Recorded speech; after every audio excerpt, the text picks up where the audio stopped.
নমস্কার বন্ধুরা, সুভদ্রা রান্নাঘর থেকে আজকে তোমাদেরকে স্বাগত জানাই। দেখো কতগুলো কই মাছ নিয়েছি। কই মাছ দিয়ে আমি কি তৈরি করব সেটা পরে বলবো। এটাও জ্যান্ত এখনও লাফাচ্ছে দেখো। পরে তোমাদেরকে কেটে ধুয়ে নুন হলুদ মাখিয়ে নিই। পরে তোমাদেরকে বলছি কি দিয়ে রান্না করব। দেখো কই মাছগুলো কেটে নুন হলুদ মাখিয়ে নিয়েছি। শুকনো লঙ্কা দিয়ে দিচ্ছি আর একটু কালো জিরে দেবো। আমি যে পেঁয়াজ দেবো, পেঁয়াজটা একটুখানি ভেজে নেব। পেঁয়াজটা একটুখানি দেখো, তেলের মধ্যে একটু টমেটো কুচিও দিয়ে দিলাম পেঁয়াজের সঙ্গে দিয়ে একটু নেড়ে চেড়ে আমি যে কই মাছগুলো মশলায় মাখাবো সেইগুলো দিয়ে দেবো। খুব একটা পেঁয়াজটা বেশি ভাজবো না, হালকা ভাজবো।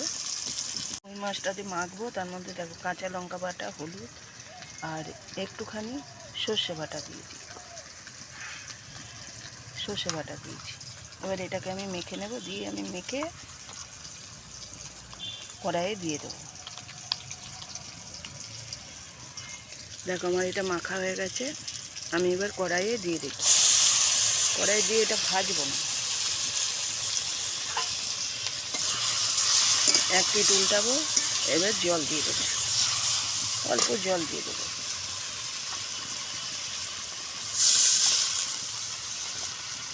দেখো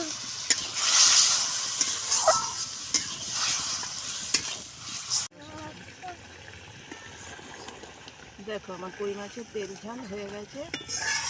তেল কই এবার একটু কাঁচা তেল দিয়ে নামিয়ে দেবো। একটু কাঁচা তেল দিয়ে এবার নামিয়ে দেবো। দেখো আমার তেল ঝাল হয়ে গেছে, আমি নামিয়ে ফেলেছি।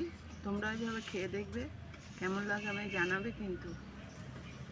টাটা।